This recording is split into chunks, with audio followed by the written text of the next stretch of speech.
Hello मेरे प्यारे दोस्तों, नमस्कार। स्वागत है आपका अपना स्टडी चैनल लर्निंग जीएस वाला में। दोस्तों, इस समय एनसीईआरटी क्लास 8 हिस्टोरी को हम लोग कंप्लीट कर रहे हैं और यह वीडियो सीटेट एवं किसी भी कंपटीशन की जेके जीएस के लिए काफ़ी इम्पोर्टेंट है। तो वीडियो में आगे बढ़ने से पहले आपसे निवेदन है कि चैनल पर नए वाचर हों तो चैनल को सब्सक्राइब कर लें और बेल आइकन को दबा दें ताकि आपको लेटेस्ट नोटिफिकेशन मिलता रहे। तो चलिए, आज हम हिस्टोरी एनसीईआरटी क्लास 8 के चैप्टर 6 के पार्ट 2 को कंप्लीट करेंगे। इससे कि पहले 6, 7, 8 ज्योग्राफी और 6, 7 हिस्ट्री और 8 के 5 चैप्टर कंप्लीट हो चुके हैं। आज हम पार्ट 2 चैप्टर 6 को कंप्लीट करेंगे नैतिक शिक्षा की मांग से। तो यहाँ आप देख सकते हैं नैतिक शिक्षा की मांग। 19वीं सदी में बात है, ये अंग्रेजों के जब अंग्रेज हमारे ऊपर शासनात्मक तंत्र चला रहे थे उस समय की ये बात है। 19वीं सदी में भारत में सक्रिय ईसाई प्रचारकों ने व्यवहारिक शिक्षा के पक्ष में दिए जा रहे तर्कों का घोर विरोध किया। प्रचारकों का मानना था कि शिक्षा का उद्देश्य लोगों के नैतिक चरित्र में सुधार लाना चाहता है और शिक्षा का उद्देश्य नैतिक चरित्र में सुधार लाना होता है और नैतिक उत्थान केवल ईसाई शिक्षा के जरिए ही संभव है। इसका मतलब कि अंग्रेज जो है नैतिक उत्थान के लिए किस शिक्षा पर जोर दे रहे थे? तो ईसाई शिक्षा पर। किस पर? ईसाई शिक्षा पर। बात है 1813 की। ईस्ट इंडिया कंपनी भारत में प्रचारक गतिविधियों के विरुद्ध थी। कंपनी का भय था कि प्रचारकों की गतिविधियों की वजह से स्थानीय जनता के बीच असंतोष पैदा होगा और लोग भारत में अंग्रेजी की उपस्थिति को शक की नज़र से देखने लगेंगे। ब्रिटिश नियंत्रण वाले भूक्षेत्रों में अपनी संस्थाएं न खोल पाने की वजह से प्रचारकों ने अंततः श्रीरामपुर में अपना मिशन खोला। यह इलाका डेनिश ईस्ट इंडिया कंपनी के नियंत्रण में आता था। जब ये खोला गया था श्रीरामपुर में, तो वह जो है इलाका Shrirampur Danish east India company के नियंत्रण में था। आप जैसा कि हिस्ट्री पढ़े होंगे तो जानते होंगे कि फ्रांसीसी, डेनिश, डच, पुर्तगाली, अंग्रेज, ये सभी जो है व्यापारी कंपनी के रूप में एक एक कर भारत आए थे। तो उस समय श्रीरामपुर जो है डेनिश ईस्ट इंडिया कंपनी के नियंत्रण में था जब ईसाई मिशनरी शिक्षा की खोली गई थी। वर्ष 1800 में एक छापा खाना लगाया गया और 1818 में एक कॉलेज खोला गया। 19वीं सदी के दौरान भारत में प्रचारक स्कूल खोले गए। क्या खोले गए? प्रचारक स्कूल। छापा खाना कब खोला गया? 1800 में। और कॉलेज कब खोला गया? 1818 में। 1857 के बाद भारत की ब्रिटिश सरकार प्रचारक शिक्षा को प्रत्यक्ष सहायता देने में आनाकानी करने लगी थी। सरकार को लगता था कि स्थानीय रीति रिवाजों, व्यवहारों, मूल्य भावनाओं और धार्मिक विचारों से किसी भी तरह की छेड़छाड़ देसी लोगों को भड़का सकती है। चलिए ये देखिए, ये है कलकत्ता के पास हुगली नदी के तट पर स्थित ये श्रीरामपुर कॉलेज है। यही श्रीरामपुर कॉलेज है जो देख रहे हैं आप। कलकत्ता के श्रीरामपुर कहाँ है? कलकत्ता के पास हुगली नदी के तट पर है। स्थानीय पाठशालाओं का क्या हुआ? क्या आपको कुछ अंदाजा है कि अंग्रेजों से पहले यहाँ बच्चों को किस तरह पढ़ाया जाता था? क्या आपने कभी सोचा है कि उस समय बच्चे स्कूल जाते भी थे या नहीं? और अगर स्कूल थे तो ब्रिटिश शासन के तहत उनका क्या हुआ? काफी इंपॉर्टेंट प्रश्न है। विलियम एडम की रिपोर्ट 1830 के दशक में स्कॉटलैंड से आए ईसाई प्रचारक विलियम एडम, क्या नाम है उनका? William Adam. विलियम एडम ने बंगाल और बिहार के जिलों का दौरा किया। कंपनी ने उन्हें देसी स्कूलों में शिक्षा की प्रगति पर रिपोर्ट तैयार करने का जिम्मा सौंपा था। एडम ने जो रिपोर्ट तैयार की वह दिलचस्प थी। एडम ने पाया कि बंगाल और बिहार में 1 लाख से ज़्यादा पाठशालाएं हैं। ये बहुत छोटे छोटे केंद्र थे जिनमें आमतौर पर 20 से ज़्यादा विद्यार्थी नहीं होते थे। फिर भी इन पाठशालाओं में पढ़ने वाले बच्चों की कुल संख्या काफ़ी बड़ी, यानी 20 लाख से भी ज़्यादा। कितनी पाठशालाएं थी? 1 लाख, लगभग 1 लाख। और पढ़ने वाले संख्या कितनी थी? तो 20 लाख से ज़्यादा, 20 लाख से ज़्यादा। ये पाठशालाएं संपन्न लोगों या स्थानीय समुदाय द्वारा चलाई जा रही थी। कई पाठशालाएं स्वयं गुरु द्वारा प्रारंभ की गई थी। शिक्षा का तरीका काफ़ी लचीला था। आज आप जिन चीज़ों की स्कूल से उम्मीद करते हैं उनमें से कुछ चीज़ें उस समय की पाठशालाओं में भी मौजूद थीं। बच्चों की फीस निश्चित नहीं थी, छपी हुई किताबें नहीं होती थीं, पाठशाला की इमारत अलग से नहीं बनाई गई थी, बेंच और कुर्सियाँ नहीं होती थीं, ब्लैक बोर्ड नहीं होते थे, अलग से कक्षाएं लेने, बच्चों की हाजिरी लेने का कोई इंतजाम नहीं होता था। सालाना इम्तिहान और नियमित समय सारणी जैसी कोई व्यवस्था नहीं थी। कुछ पाठशालाएं बरगद की छांव में ही चलती थीं, तो कई गांव के किसी दुकानदार या मंदिर के कोने में या गुरु के घर पर ही बच्चों को पढ़ाया जाता था। बच्चों की फीस उनके माँ बाप की आमदनी से तय होती थी। अमीरों को ज़्यादा और गरीबों को कम फीस देनी पड़ती थी। शिक्षा मौखिक होती थी और क्या पढ़ाना है यह बात विद्यार्थियों की ज़रूरत को देखते हुए गुरु ही तय करते थे। विद्यार्थियों को अलग कक्षाओं में नहीं बिठाया जाता था, सभी एक जगह एक साथ बैठते थे। अलग अलग स्तर के विद्यार्थियों के साथ गुरु अलग से बात कर लेते थे। विलियम एडम ने पाया कि यह लचीली प्रणाली स्थानीय आवश्यकताओं के लिए काफ़ी अनुकूल है। उदाहरण के लिए फसलों की कटाई के समय कक्षाएं बंद हो जाती थीं, क्योंकि उस समय गांव के बच्चे प्रायः खेतों में काम करने चले जाते थे। कटाई और अनाज निकल जाने के बाद पाठशाला दोबारा शुरू हो जाती थी। इसका परिणाम यह था कि साधारण काश्तकारों के बच्चे भी पढ़ाई कर लेते थे। उस समय की ये देखिए व्यवस्था थी कि एक ही पाठशाला था। आज के समय के अनुसार नहीं कि प्राइवेट और सरकारी अलग अलग है, इसलिए जमींदार और स्थानीय गरीब लोग भी एक ही पाठशालाओं में पढ़ते थे। यह फ्रांसवा साल्विन नामक डच पेंटर द्वारा बनाया गया जो चित्र है। फ्रांसवा 18वीं सदी के आखिर में भारत आए थे। अपने चित्रों में उन्होंने लोगों के दैनिक जीवन को दर्शाने का प्रयास किया है। तो यहाँ से आपसे प्रश्न पूछ सकता है, फ्रांसवा साल्विन कौन थे? तो यह एक चित्रकार थे। यह एक चित्रकार थे, ऐसे प्रश्न पूछा जाता है। अब देखिए, अब जो है नई दिनचर्या और नए नियम, ये कैसे क्या होते थे इसको देखते हैं। नई दिनचर्या, नए नियम। तो 19वीं सदी के मध्य तक कंपनी का ध्यान मुख्य रूप से उच्च शिक्षा पर था, इसलिए कंपनी ने स्थानीय पाठशालाओं के कामकाज में भी काफ़ी ज़्यादा दखल नहीं दिया। 1854 के बाद कंपनी ने देसी शिक्षा व्यवस्था में सुधार लाने का फैसला लिया। कंपनी का मानना था कि इसके लिए मौजूद व्यवस्था के भीतर ही बदलाव किए जा सकते हैं। कंपनी एक नई दिनचर्या, नए नियमों और नियमित निरीक्षणों के जरिए पाठशालाओं को और व्यवस्थित करना चाहती थी। इसके लिए क्या किया जा सकता है? कंपनी ने क्या कदम उठाए? सबसे पहले तो कंपनी ने बहुत सारे पंडितों को सरकारी नौकरी पर रख लिया। इनमें से प्रत्येक पंडित को 4-5 स्कूलों को देखरेख का जिम्मा सौंपा जाता था। पंडितों का काम पाठशालाओं का दौरा करना और वहां अध्यापन की स्थितियों में सुधार लाना था।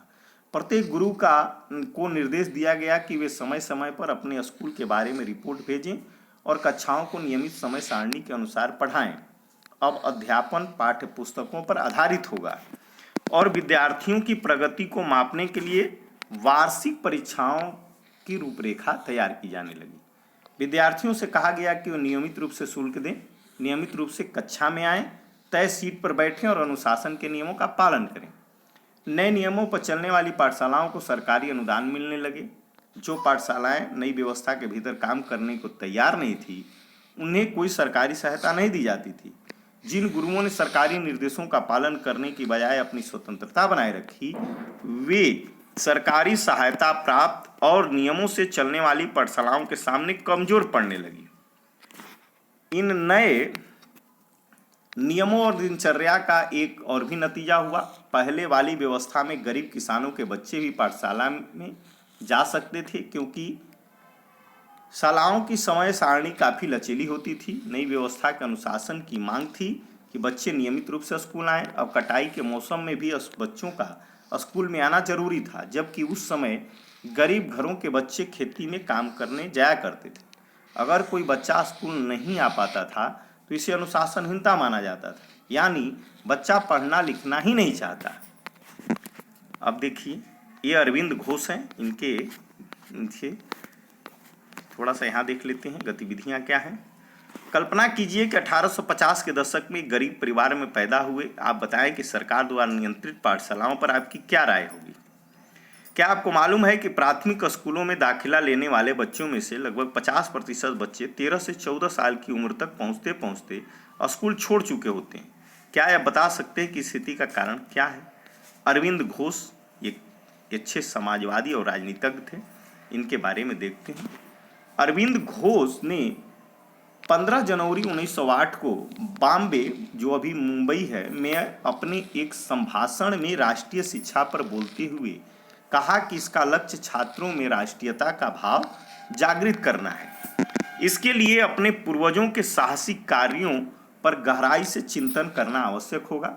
शिक्षा को मातृभाषा में होनी चाहिए ताकि यह अधिक से अधिक लोगों तक पहुंच सके। अरविंदो ने इस बात पर भी बल दिया कि यद्यपि छात्रों को अपने मूल के साथ जुड़े रहना चाहिए, फिर भी उनको आधुनिक वैज्ञानिक आविष्कारों तथा लोकप्रिय शासन व्यवस्था के संदर्भ में पश्चिमी देशों के अनुभव का भी भरपूर लाभ उठाना चाहिए। इसके अतिरिक्त छात्रों को कोई हस्तकला भी सीखनी चाहिए ताकि वे स्कूल छोड़ने पर यथासंभव रोजगार पा सकें। और आगे देखते हैं। स्कूल, कॉलेज और विश्वविद्यालय खोले तथा शिक्षा पर ज़्यादा पैसा खर्च करें। इस दिशा में हुए कुछ प्रयासों के बारे में आप अध्याय 8 में पढ़ेंगे, परंतु बहुत सारे भारतीय पश्चिमी शिक्षा के विरुद्ध थे। महात्मा गांधी और रविन्द्रनाथ टैगोर इसी तरह के लोगों में से थे। तो महात्मा गांधी और टैगोर जी पश्चिमी शिक्षा के विरुद्ध थे। आइए देखें कि उनका क्या कहना था। तो अंग्रेजी शिक्षा ने हमें गुलाम बना दिया है, इस शीर्षक से हम क्या समझते हैं पढ़ देखते हैं। महात्मा गांधी का कहना था कि औपनिवेशिक शिक्षा ने भारतीयों के मस्तिष्क में हीनता का बोध पैदा कर दिया है। इसके प्रभाव में आकर यहाँ के लोग पश्चिमी सभ्यता को श्रेष्ठतर मानने लगे हैं और अपनी संस्कृति के प्रति उनका गौरव भाव नष्ट हो गया है। महात्मा गांधी ने कहा कि इस शिक्षा में विष भरा है, यह पापपूर्ण है, इसने भारतीयों को दास बना दिया है, इसने लोगों पर प्रभाव डाला है। उनके मुताबिक पश्चिम से अभिभूत, पश्चिम से आने वाली हर चीज़ की प्रशंसा करने वाले इन संस्थानों में पढ़ने वाले भारतीय ब्रिटिश शासन को पसंद करने लगे थे। महात्मा गांधी एक ऐसी शिक्षा के पक्षधर थे जो भारतीयों के भीतर प्रतिष्ठा और स्वाभिमान का भाव पुनर्जीवित करे। राष्ट्रीय आंदोलन के दौरान उन्होंने विद्यार्थियों से आह्वान किया कि वे शिक्षा संस्थानों को छोड़ दें और अंग्रेजों को बताएं कि अब वे गुलाम बने रहने के लिए तैयार नहीं हैं। महात्मा गांधी की दृढ़ मान्यता थी कि शिक्षा केवल भारतीय भाषाओं में ही देनी चाहिए। उनके मुताबिक अंग्रेजी में दी जा रही शिक्षा भारतीयों को अपाहिज बना देती है। उसने उन्हें अपने सामाजिक परिवेश से काट दिया है और उन्हें अपनी ही भूमि पर अजनबी बना दिया है। उनकी राय में विदेशी भाषा बोलने वाले, स्थानीय संस्कृति से घृणा करने वाले अंग्रेजी शिक्षित भारतीय अपनी जनता से जुड़ने के तौर तरीके भूल चुके थे। महात्मा गांधी का कहना था कि पश्चिमी शिक्षा मौखिक ज्ञान की बजाय केवल पढ़ने और लिखने पर केंद्रित है। उसमें पाठ्य पुस्तकों पर तो जोर दिया जाता है, लेकिन जीवन अनुभवों और व्यवहारिक ज्ञान की उपेक्षा की जाती है। गांधी का तर्क था कि शिक्षा से व्यक्ति का दिमाग और आत्मा विकसित होनी चाहिए। उनकी राय में केवल साक्षरता यानी पढ़ने और लिखने की क्षमता पा लेना यह शिक्षा नहीं होती है। इसके लिए तो लोगों को हाथ से काम करना पड़ता है, हुनर सीखने पड़ते हैं और यह जानना पड़ता है कि विभिन्न चीज़ें किस तरह काम करती हैं। हमें इनसे उनका मस्तिष्क और समझने की क्षमता दोनों विकसित होंगे। ये देखिए रवीन्द्रनाथ टैगोर जी के साथ ये ग्रामीण जनता के लोग हैं। साक्षरता ही शिक्षा नहीं है, महात्मा गांधी ने लिखा था, इसको देखते हैं। शिक्षा से मेरा मतलब इस बात से है कि बालक और मनुष्य के देह, मस्तिष्क और भावना के श्रेष्ठ तत्वों को सामने लाया जाए। साक्षरता न तो शिक्षा का अंत है और न ही उसकी शुरुआत। यह तो केवल एक साधन है जिसके जरिए पुरुष और महिलाओं को शिक्षा दी जा सकती है। साक्षरता अपने आप में शिक्षा नहीं होती है, लिहाजा मैं बच्चों को शिक्षित करते हुए सबसे पहले उन्हें कोई उपयोगी हस्त कौशल सिखाऊंगा और उन्हें शुरू से ही कुछ रचने पैदा करने के लिए तैयार करूंगा। मेरा मानना है कि दिमाग और आत्मा का सर्वोच्च विकास इस तरह की शिक्षा में ही संभव है। प्रत्येक हस्त कौशल आज की तरह केवल यांत्रिक ढंग से ही नहीं की बल्कि वैज्ञानिक ढंग से पढ़ाया जाना चाहिए। यानी बच्चों को प्रत्येक प्रक्रिया के क्यों और किस लिए का पता होना चाहिए। जैसे जैसे राष्ट्रीय भावना का प्रसार हुआ, कई दूसरे विचारक भी एक ऐसी राष्ट्रीय शिक्षा प्रणाली के बारे में सोचने लगे जो अंग्रेजों द्वारा स्थापित की गई व्यवस्था से आमूल तौर पर भिन्न हो। इसी में टैगोर का शांति निकेतन खोलना एक शुरुआत थी। आप में से बहुत सारे दोस्तों ने शांति निकेतन के बारे में सुना होगा। क्या आप जानते हैं कि इसकी स्थापना किसने और क्यों की? रवीन्द्रनाथ टैगोर ने यह संस्था 1901 में शुरू की थी। शांति निकेतन की स्थापना कब हुई? 1901 में। टैगोर जब बच्चे थे तो स्कूल जाने से बहुत चिढ़ते थे। वहाँ उनका दम घुटता था। उन्हें स्कूल का माहौल दमनकारी लगता था। टैगोर को ऐसा लगता था मानो स्कूल कोई जेल हो, क्योंकि वहाँ बच्चे मनचाहा कभी नहीं कर पाते हैं।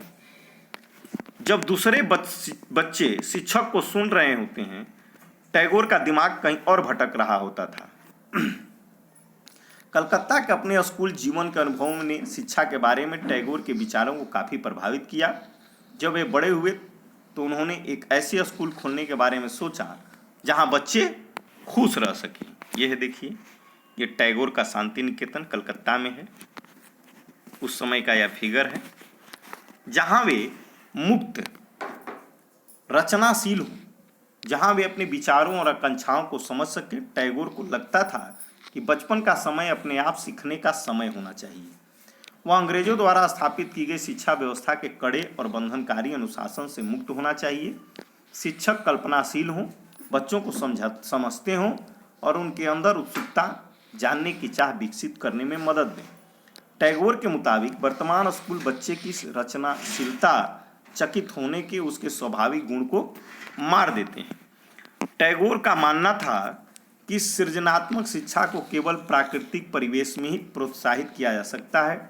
इसलिए उन्होंने कलकत्ता से 100 किलोमीटर दूर एक ग्रामीण परिवेश में अपना स्कूल खोलने का फैसला किया। उन्हें यह जगह निर्मल शांति से भरी शांति निकेतन दिखाई दी, जहाँ प्रकृति के साथ जीते हुए बच्चे अपने स्वाभाविक सृजनात्मक मेधा को और विकसित कर सकते थे। बहुत सारे मामलों में टैगोर और महात्मा गांधी शिक्षा के बारे में कमोबेश एक जैसी राय रखते थे, लेकिन दोनों के बीच फर्क भी था। गांधी जी पश्चिमी सभ्यता और मशीनों और प्रौद्योगिकियों की उपासना के कट्टर आलोचक थे। टैगोर आधुनिक पश्चिमी सभ्यता और भारतीय परंपरा के श्रेष्ठ तत्वों का सम्मिश्रण चाहते थे। उन्होंने शांति निकेतन में कला, संगीत और नृत्य के साथ साथ विज्ञान और प्रौद्योगिकी शिक्षा पर भी जोर दिया। इस प्रकार बहुत सारे लोग इस बारे में सोचने लगे थे कि एक राष्ट्रीय शिक्षा प्रणाली की रूपरेखा क्या होनी चाहिए। कुछ लोग अंग्रेजों द्वारा स्थापित की गई व्यवस्था में परिवर्तन चाहते थे। उनका मानना था कि इस व्यवस्था को इस तरह फैलाया जाए कि उसमें ज़्यादा से ज़्यादा लोगों को पढ़ने के मौके मिले। इसके विपरीत बहुत सारे लोग ऐसे भी थे जो एक वैकल्पिक व्यवस्था चाहते थे, ताकि लोगों को सच्चे अर्थों में राष्ट्रीय संस्कृति की शिक्षा दी जा सके। कौन तय करे कि सच्चे अर्थों में राष्ट्रीय क्या होता है? इस राष्ट्रीय शिक्षा की बहस स्वतंत्रता के बाद भी अब तक जारी ही है। ये देखिए, यही है शांति निकेतन का चित्र। तो दोस्तों, आज हमारा चैप्टर 6 कंप्लीट होता है। यदि वीडियो पसंद आया हो तो लाइक करते चलें और कमेंट भी करें, और किसी टॉपिक पर वीडियो चाहे तो कमेंट कर सकते हैं। Thanks for watching my video.